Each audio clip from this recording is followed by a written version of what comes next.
ശ്രീനാരായണ ഗുരുവും ചട്ടമ്പി സ്വാമികളും രമണ മഹർഷിയുമൊക്കെ നമുക്ക് തെളിയിച്ചു തന്ന തത്വമാണിത്.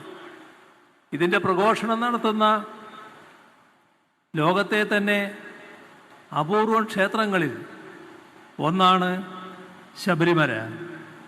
അവിടെ അയ്യപ്പന് നിത്യവും ഉറക്കുപാട്ടാകുന്നത് ഹരിവരാസനമാണെന്ന് എല്ലാവർക്കും അറിയാം. ആ കൃതി ചിട്ടപ്പെടുത്തിയത് നിരീശ്വരവാദിയായ ദേവരാജൻ മാസ്റ്ററാണ്. അത് ആലപിച്ചതാകട്ടെ ജന്മം കൊണ്ട് ക്രൈസ്തവനായ യേശുദാസുമാണ്. സന്നിധാനത്തിലേക്കുള്ള യാത്രാമധ്യേ അയ്യപ്പ ഭക്തന്മാർ തൊഴുതു നീങ്ങുന്നത് വാവർ നടയിലൂടെയാണ്.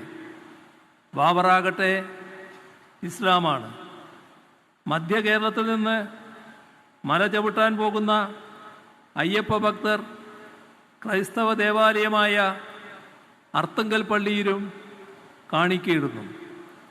ഇങ്ങനെ സർവധർമ്മ സമഭാവനയുടെ പ്രതീകമായി നിൽക്കുന്ന എത്ര ദേവാലയങ്ങളുണ്ട് ലോകത്തിൽ. അങ്ങനെ ആലോചിക്കുമ്പോഴാണ് ശബരിമലയ്ക്കുള്ള പ്രത്യേകത കൂടുതൽ കൂടുതൽ വ്യക്തമാവുക. ശബരിമലയുടെ മതാതീത ആത്മീയത ഒരു അത്യപൂർവതയാണ്. ഇത് ലോകത്തിനു മുന്നിൽ കൊണ്ടുവരിക എന്നത് പ്രധാനമാണ്.